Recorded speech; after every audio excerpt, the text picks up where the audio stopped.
My name is Andrea Ferreira. I'm Manomet Science Communications Manager, and I'll be your host today. This webinar is called Caring for Herring, Stewarding a Sea-Run Resource.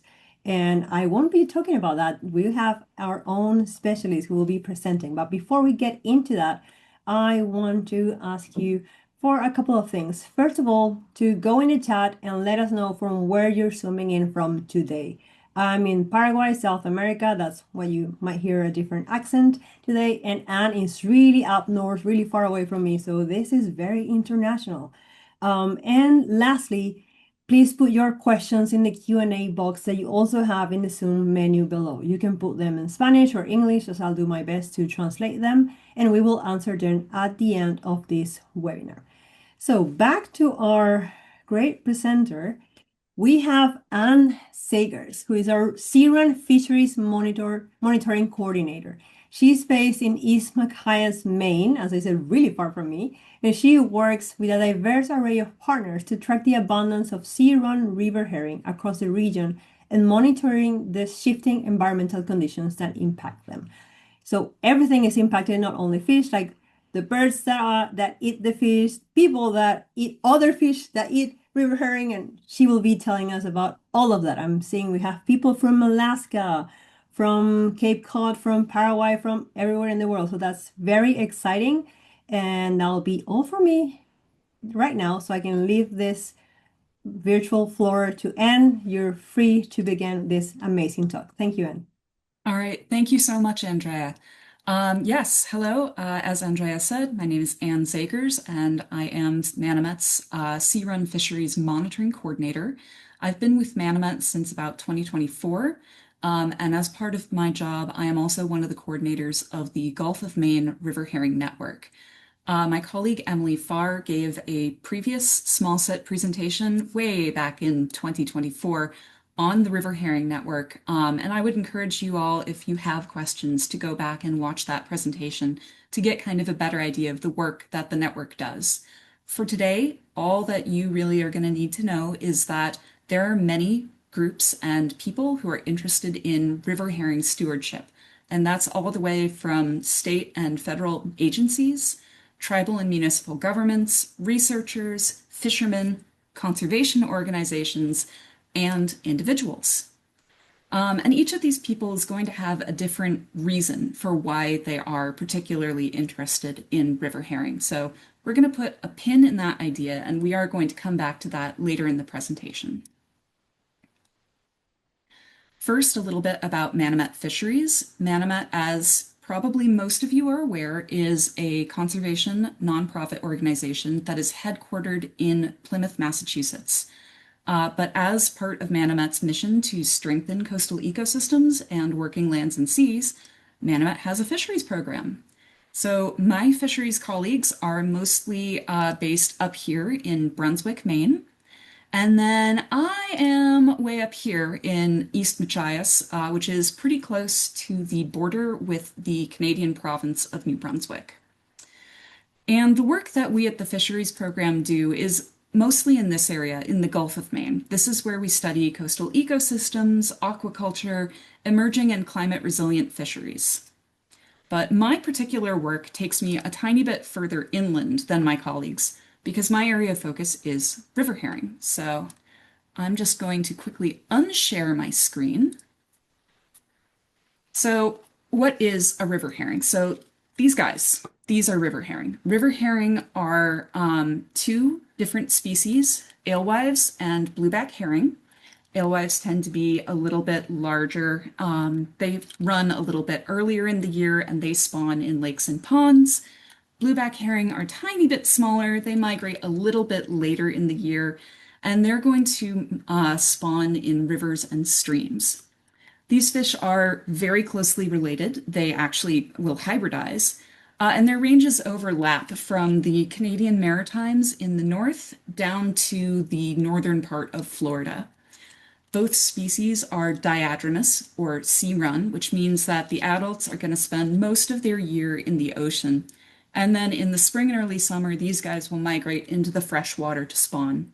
When possible, they're returning to the same rivers or ponds where they themselves were born, And this can be quite far inland. I know of one particular run where they go about 211 kilometers. That's about 130 miles upstream. So let me get back to sharing.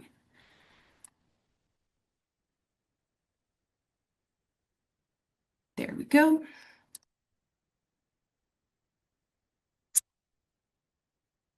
We going? There we go. So why do we care about river herring? So on your screen should be the phrase, the fish that feeds all. And we were introduced to this term by Dr. Tony Sutton, who is a Passamaquoddy scholar of food systems at the University of Maine. And it describes river herring very well. River herring are a keystone species. They support many other species in the ocean, in estuaries, and in the rivers, and this includes humans. People have been eating river herring here in Maine for at least 9,000 years, probably longer. This is very well attested to by the oral history and living traditions of stewardship that are maintained by our neighbors, the Wabanaki nations of Maine and New Brunswick.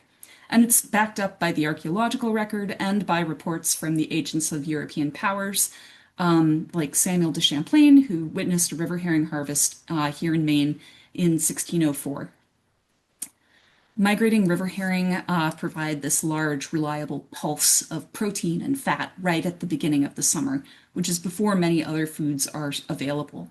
They can also be easily processed and stored for a very long time. Plenty of other species depend on river herring, though. Large fish, including valued commercial and recreational species like striped bass, Atlantic cod, and pollock, would follow the migrating schools of fish in towards the coast.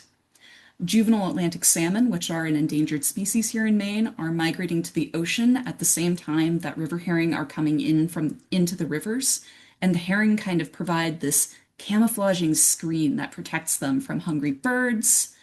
Then in the rivers, water snakes, snapping turtles, bears, otters, mink, anything that can fit a river herring into its mouth will eat them. Even freshwater mussels use river herring. Their larvae will attach themselves to the herring's gills to catch a ride going upstream.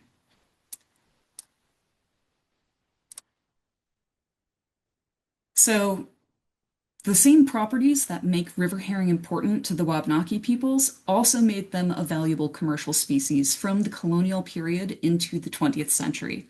And they were harvested, packed, and shipped as dried, salted, smoked, canned products. So river herring became one of Manomet's priorities as a fishery that had this enormous historic importance, which then experienced a period of rapid decline and is now a re-emerging fishery as populations begin to recover. And even though culinary preferences have changed, river herring are still an economically important species here in Maine as one of the sources of bait for our iconic lobster fishing industry. So the chart that you're seeing now is the reported number of millions of pounds of river herring harvested in Maine from 1880 to 2025. But it is important for you to know that when this data series begins in 1880, we believe that river herring populations were already at 10% or less than the size they would have been in the 1600s and 1700s. And we know the culprits. Dams and overfishing were recognized early and recognized often as the biggest hazards to migrating river herring. To kind of bring you all back home to Plymouth and to Manomet, this is an excerpt from the court orders of the colony of New Plymouth. This is the first mention of river herring that I could find in these records. It's from the 28th of October, 1633. That's about 10 years after the Plymouth colony was founded, and about 10 months after approval was given for the first dam to be built in Town Brook. So I'm going to read this in full and just hold on, bear with me. That whereas God by his providence hath cast the fish called alewives or herrings in the midst of the town of New Plymouth, and that the ground thereabout hath been worn out to the whole, by the whole to the damage of those that now inhabit the same, it is therefore enacted that the said herrings, alewives, or shads, commonly used in the setting of corn, be appropriated to such as do or shall inhabit the town of New Plymouth aforesaid. and that no other have any right or propriety in the same, save only for bait for fishing, and that by such an orderly course as shall be thought meet by the governor's assistance. Bit of a mouthful. So this piece of legislation could conceivably have been proactive, but human nature kind of being what it is, I suspect that this is a response to some kind of decline in the number of river herring that were being observed returning to Town Brook. This may be caused by that dam, it may be caused by overfishing, but they are responding to this in two important ways. So first, they are restricting access to a resource which had previously been open to anyone. And secondly, they are placing the fishery under the authority of the town government. Only a few years later, in 1637, the town government restricted the harvest even further. There was now one person appointed by the town who was going to oversee harvest at the herring weir and divide the catch out by shares. Again, this is likely intended to counter overharvest of the resource. By 1638, that herring weir overseer is empowered to actually direct operators of the mill to manage the water levels at the dam for fish passage to allow fish to go upstream and downstream around the dams. Eventually, this overseer is empowered to enact what I would recognize as conservation measures. And if you are tuning in from coastal Massachusetts, you might start to recognize the job description of your municipal alewife warden. Here in Maine, I recognize features that are similar to the conservation measures that are still found in our municipal river herring ordinances, like this one from 2024. So here from 1662 is the requirement to provide fish passage during the migration. Here we are ensuring that there are certain days per week when fish are allowed to pass unharvested. This provision for the preventing of boys, swine, and dogs from annoying of them in their coming up, I'm going to classify that loosely as fishing without the proper licensing. So the question then becomes, did this work? Those types of conservation measures were codified into the colonial laws of Massachusetts and then into the laws of the states of Massachusetts and eventually Maine. There were guarantees that fish had to be able to pass. There were these conservation measures in place. Did it work? No, of course not. So this is kind of an old song, so, sing along if you know the words. The growing influence of industry began to put pressure on the states of Maine and Massachusetts to selectively not enforce fines or to carve out certain loopholes that exempted particular dam owners.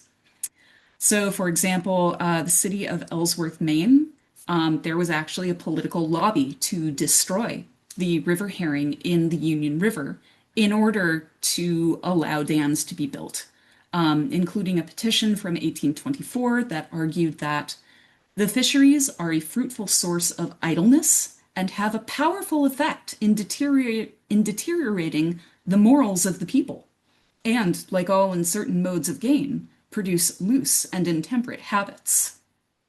Strong words. This image is actually from a postcard of the Union River Dam and Powerhouse in Ellsworth, Maine, from a slightly later version. This one was built in 1907 without a fishway. And today in 2026, it still has no fishway. Even though there is a commercial river herring harvest here, that harvest is maintained by putting the fish into trucks and moving them around the dam. Some fish passage on other dams was built after the fact, but it wasn't all very well designed. Sometimes they aren't designed to allow every species of migratory fish to pass, or maybe they're not designed to work well at all different kinds of water levels, and many just became unusable due to damage or neglect. In 1943, two biologists from the U.S. Fish and Wildlife Service surveyed all of Maine's coastal streams from our border with New Hampshire to our border with New Brunswick and assessed them for their suitability to produce river herring. They actually identified 17 runs, including the Union River, where a commercially viable river herring harvest could be maintained just by adding a fishway, fixing a fishway, redesigning a fishway, or even clearing out a dam that is simply not being used. So we've gone from 1633 to 1943. It is now 2026. It's been almost 400 years of fish struggling and struggling to get upstream. So where does this leave river herring populations in Maine today, and where does it leave the people who are advocating for them? For the rest of this presentation, I'm going to be drawing heavily on research that is currently underway with some of our partners at several different institutions, but most specifically with Dr. Kate Cleaver, who's at Colby College, and Sophia Chivers, who is a College of the Atlantic graduate who has worked at Manomet as a contractor and is currently doing her graduate work in anthropology at the Universidad Austral de Chile. So in 2024, we started to conduct this series of interviews that was designed to help us understand the current state of stewardship on Maine's river herring runs. And this consisted of two sets of structured interviews. The first was with key informants who have experience with river herring management or whose work involves supporting or managing many different runs, just to help us understand the context of river herring stewardship, what management of the species is like, and their ecology. And they also were going to help us identify our second set of interview subjects, who are the stewards actively performing work at different runs. The stewards were additionally asked to answer survey questions to help us get a quantifiable handle and understand what type of activities they do, at what times of the year, how many hours that they put into each one of these activities, and how many people are helping them directly. And finally, what their relationships are like with other organizations, with managing agencies, and with other communities.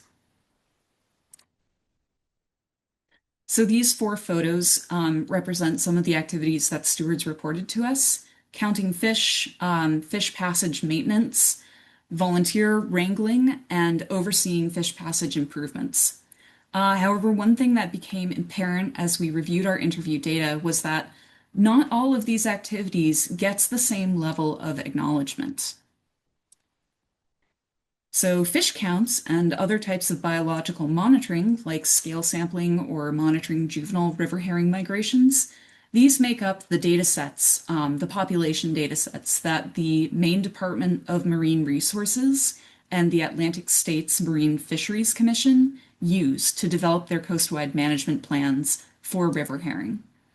And then other things like dam removals or fishway construction, like the one pictured here, belong to a class of activities that we referred to as restoration activities, which are highly visible to managers, funders, and to media. I will get into those in a minute or two. However, this leaves many essential aspects of stewardship that management agencies simply don't see. So things like environmental monitoring, like water level or temperature monitoring, these can be extremely interesting and can be highly informative of the different dynamics at each run, but it's not a mandatory part of river herring monitoring, and these data aren't always easy to find. Things like education, outreach, advocacy, and volunteer wrangling, not typically part of the job description for most biologists or for most commercial fishermen. And it involves a very different skill set. It can involve many hours of driving to meetings. Maine is a big state, or attending meetings, and frankly, it involves quite a bit of emotional labor. And then there are the sort of grubby day-to-day bits of it, like fish passage maintenance. This is not visible to river herring managers, but it takes a long time. It is extremely laborious, and it needs to be done very regularly, sometimes on a daily or weekly basis every year. It's not kind of a one and done project that funders feel really great about. So, getting back to restoration activities, we define these as a time-bounded, high-effort, high-impact activity that are going to restore river herring to a watershed where they were previously absent or significantly depleted. And this can be things like initially stocking fish into seed a run that previously had no river herring or around a migration barrier. That's what's pictured on your lower left. And it can be things like barrier mitigation, so dam removals, replacing culverts under road crossings with fish-friendly passage structures, or installing fishways. Things that will enable fish to swim to habitat that was previously not accessible to them. And the figure at the top actually shows what we found was a fairly typical progression of a restoration project. It takes a very large amount of dedicated organization, and you often need a steward who is a highly motivated champion to really shepherd it from conception to completion. So, what makes these passage projects super, super visible is partially location. Maine, many of our communities here in Maine grew up around historic mill and dam sites, so projects like dam removals or fishway installations are often taking place in high traffic areas like city centers or town parks. And it's partially a response in the population data. These projects tend to have a very visible signal in the population data because river herring respond to them quite rapidly. So managers can really see it and cue in on it right away.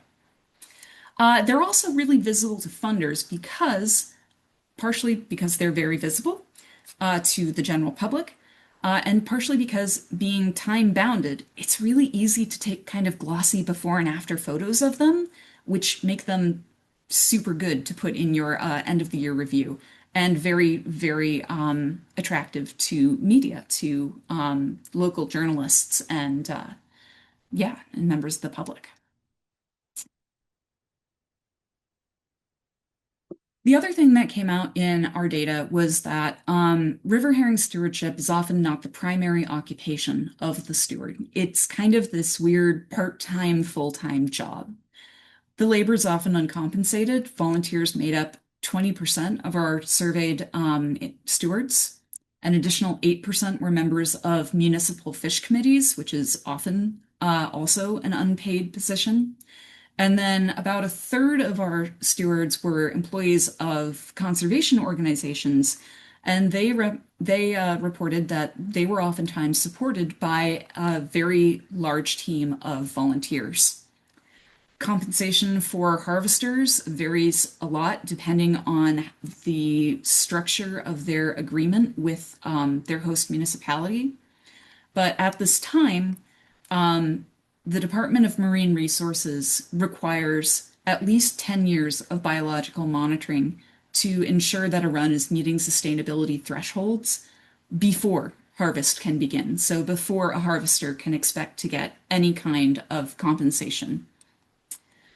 This biological monitoring work is kind of concentrated in these very limited windows around the adult and juvenile migrations in the spring and summer, but it does take a lot of time. It's often long hours and they are kind of odd hours. They can be really early in the morning or sometimes in the middle of the night. And then your less visible but ongoing work is really the day-to-day work of the steward. And that ends up being a ton of responsibility that is just not adequately compensated.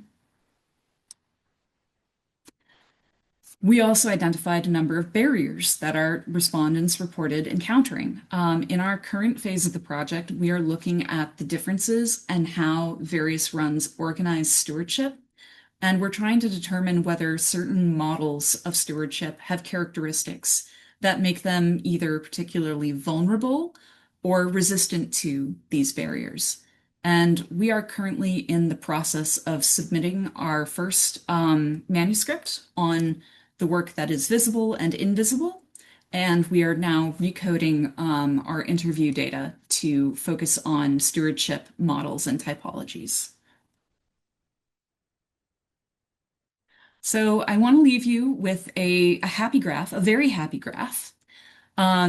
This is from a project that we completed in 2024 and 2025 when Manomet partnered with College of the Atlantic and Bates College to create EcoFish, which is a data visualization platform to help us track river herring counts across the United States.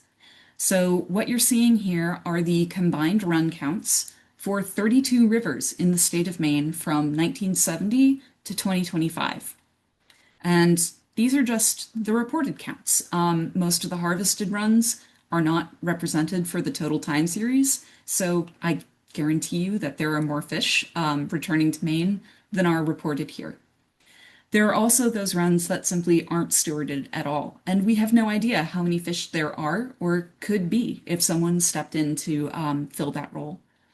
So I'm going to finally leave you with a quote from one of our interview subjects. It takes somebody to love it.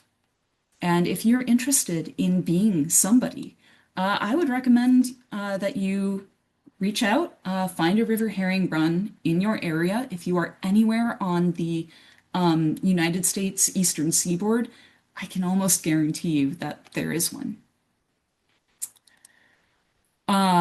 And I think that is everything that I have today. So I can leave this up here, or Andrea, I can close this and go to questions and answers, I think. Yeah, we can do that and just share the screen as we're wrapping up the Q&A, and I have some here. So for someone who wants to help but isn't a scientist, what are the most impactful ways they can get involved in protecting river herring? You kind of mentioned this, but maybe we could emphasize this again. Yeah, there are actually a ton of volunteer opportunities in many river herring runs. So most of those counts that I showed you are actually collected by volunteers, and they're standing by the side of the river with one of these guys, one of these bad boys, and watching river herring. And every time one goes past, just counting them with a little hand clicker. So there are incredible citizen science opportunities and participatory science opportunities related to counting. If you are interested in cleaning out river herring passage structures, so your fish ladder or anything like that, that you're probably going to want to talk to whoever manages that particular piece of infrastructure. In Maine, it might be Inland Fish and Wildlife or our Department of Marine Resources, or if it's a hydropower dam, you're going to want to talk to them, and they may have different opportunities available. So otherwise, there are lots of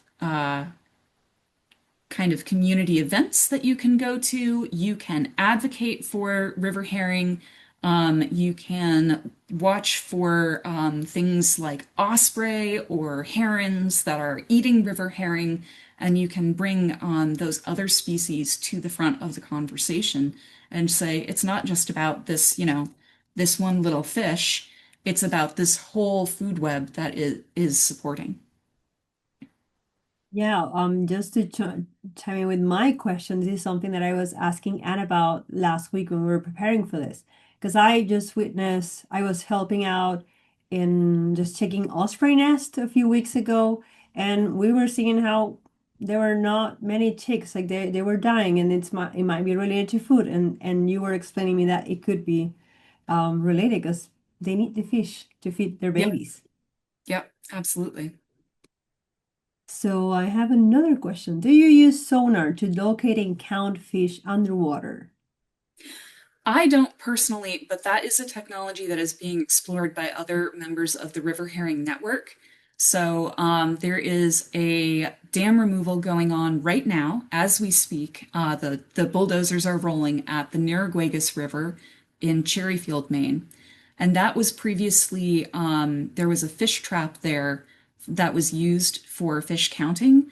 While that dam is being taken out and is going to be replaced by sort of this whole channel with nature-like fish way, they won't be able to use the fish trap to count. So sonar is one of the options that they're exploring. The difficulty is with sonar that you need a fairly confined channel for it to be useful.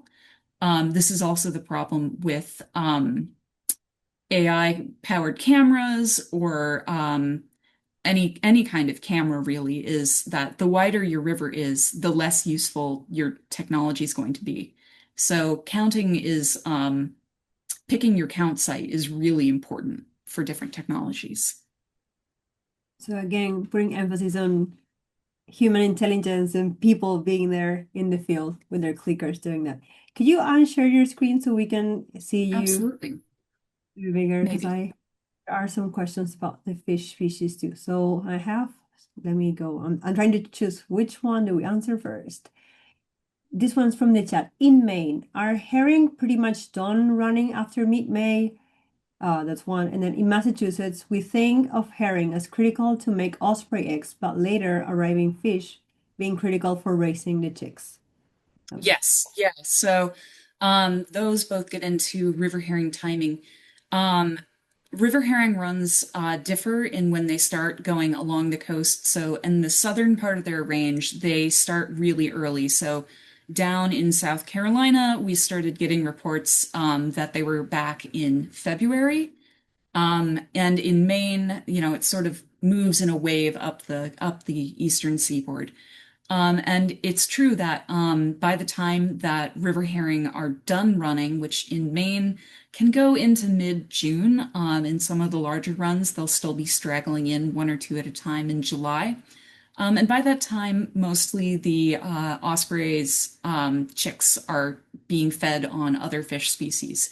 But it is a really important early nesting season food for osprey here in Maine, and I suspect in New Hampshire and Massachusetts. I'm super localized in Maine though, so. Yes. And question about migration. How long does the migration cycle from sea to river takes? Like how's the time? Oh, so it depends on how far away the spawning habitat is from the ocean.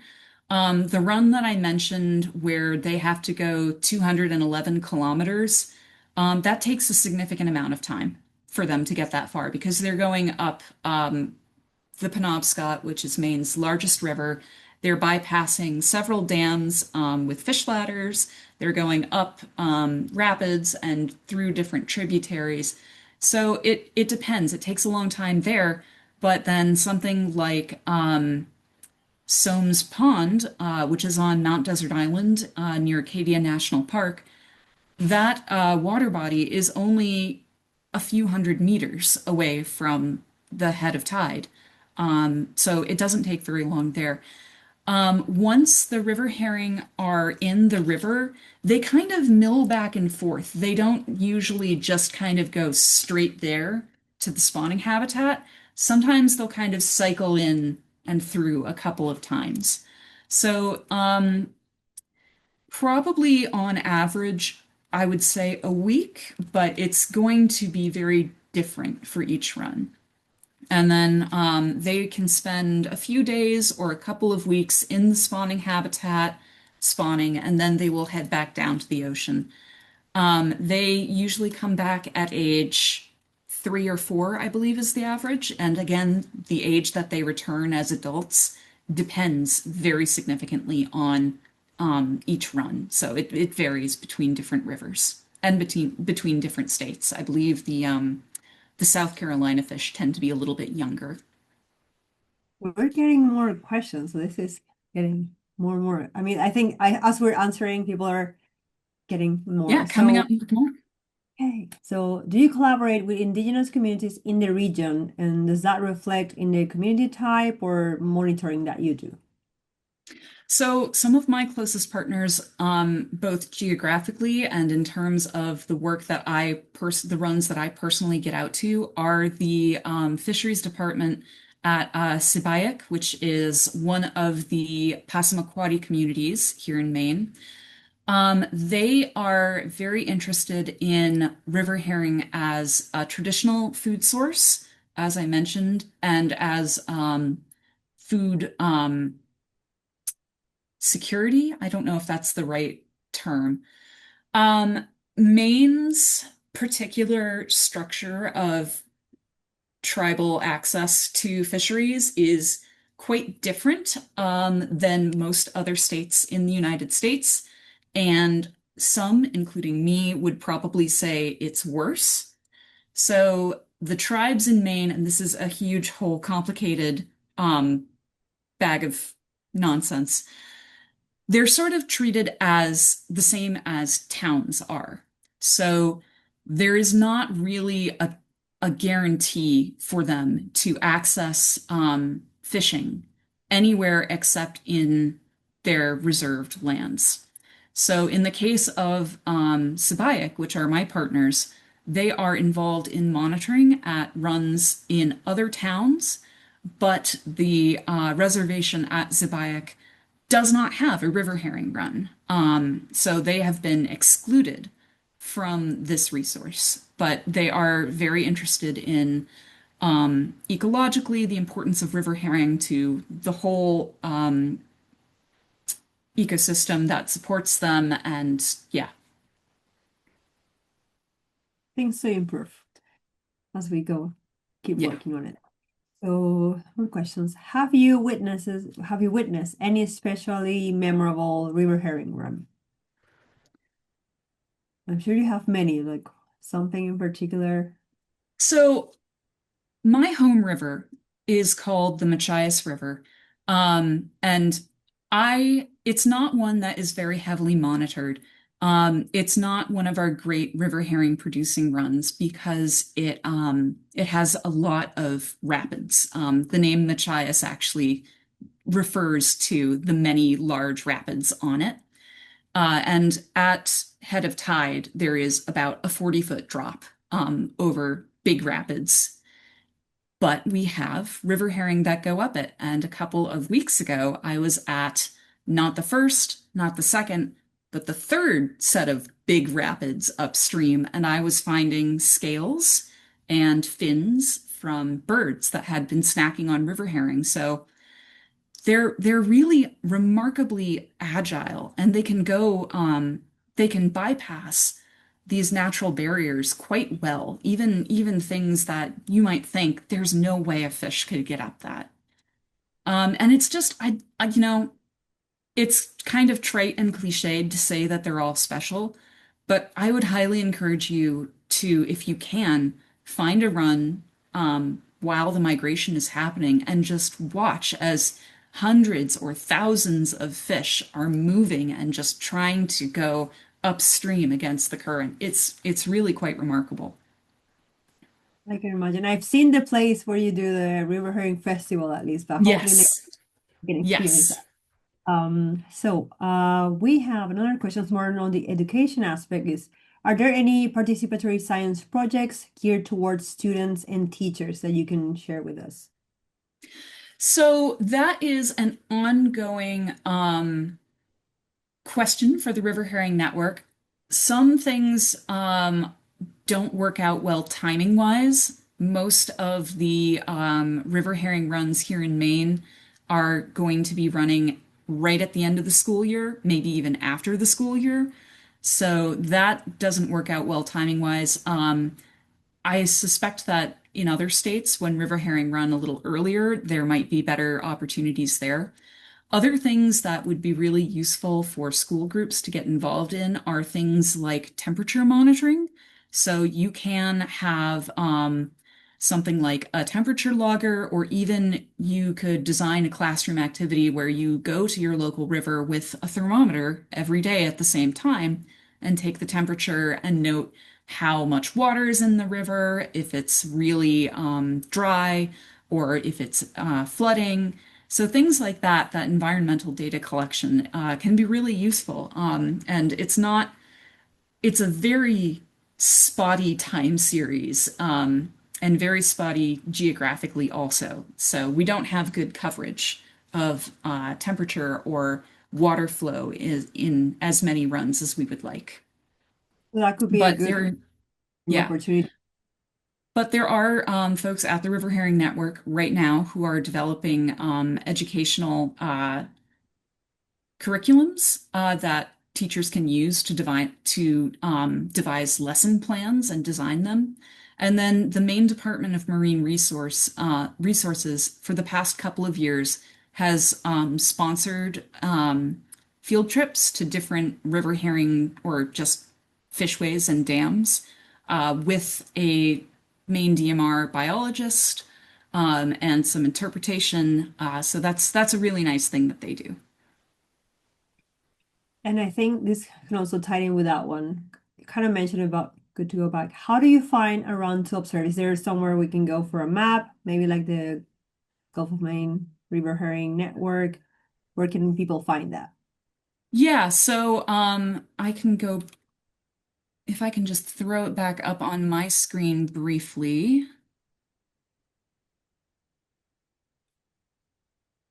May I go back? So the QR code on this slide is for the EcoFish tool, and that shows various runs that and their locations in Maine that we have count data for. So there are some sites that it shows outside of Maine. Massachusetts has some fairly good representation. And then we have a few sites in New Hampshire and a few sites in Maryland, I think. So, but the other good way to find them would be to find your state fisheries management agency. So in Maine, Maine Department of Marine Resources. In Massachusetts, that is Department of Marine Fisheries. In Connecticut, that's Connecticut DEEP, and talk to one of their biologists and they can hook you up. In general, though, if you live near a water body, even a small stream that goes to the ocean and has some kind of pond at the other end, there is a very good chance that you had a river herring run there at one point. Thanks, Anne. And I have two last questions because Mhm. we're also running out of time, but it's great to have questions and see interest from the audience. Um, are airwise a I always have struggle. What was the name of the species? Alewife. Alewife. Yep. Yes. Also, my flu is not helping today. And blue herring, a food source for trout. And are there collaborations with the Trout Unlimited organization? So the juveniles potentially could be. These are about life size.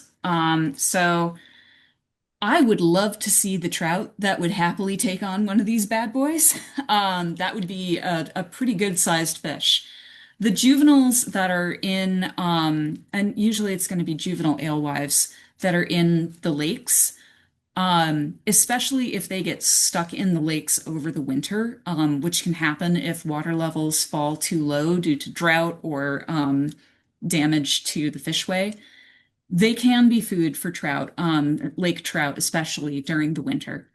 So it's possible trout and juvenile salmon would certainly eat them in the rivers as the juveniles are migrating out, and the juveniles are about that big. Um, so, it's certainly possible. Um, Trout Unlimited is not one of our active partners, but they are, a valued sort of colleague in this field of fisheries conservation. And we would certainly be open to working with them in the future.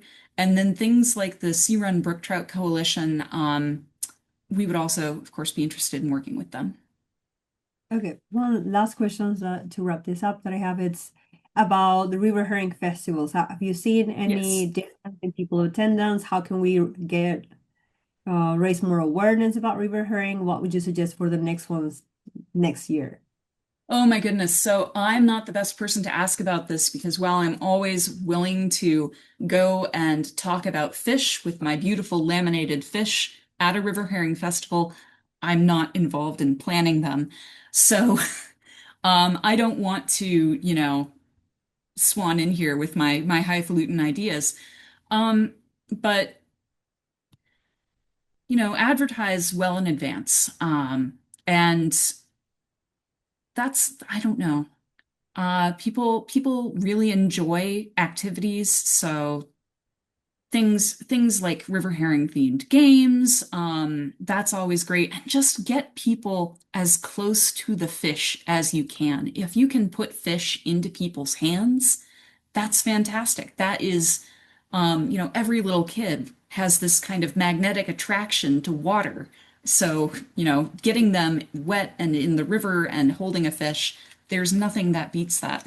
And these are not a perfect replacement, but if you don't have fish, having tactile things like this is fantastic. So, I apologize that that wasn't as helpful as it could be, but uh, anyone who's organizing a river herring festival, I salute you, frankly.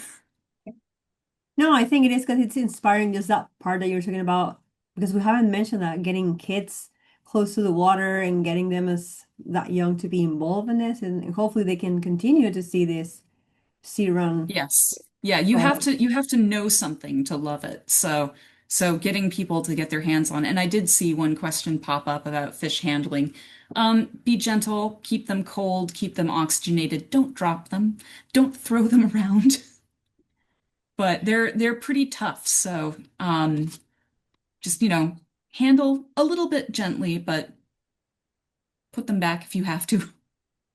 Yeah, that's nice. Okay, before I close, any last message that you have for our audience about river herring? I have so many messages, but I don't think we have time for them all. I am happy to respond to emails with other questions if you have them, and happy to try to hook you up with your local river herring run if I can, or with someone who might know where that would be. So thank you all so much. Thank you, Anne. And I want to thank again everyone for joining us today. We will be posting these videos on our YouTube channel later this week or next week, also with the Spanish interpretation. So if you know someone that might be interested, you can share that too. And lastly, if you're in a position to support Manomet, your generosity always helps make this science-based conservation possible. And thank you everyone to putting up with my weird accent today as I have a cold. And thank you, Anne. So I will see you everyone next month as we bring you another small sit webinar. Bye. Thanks.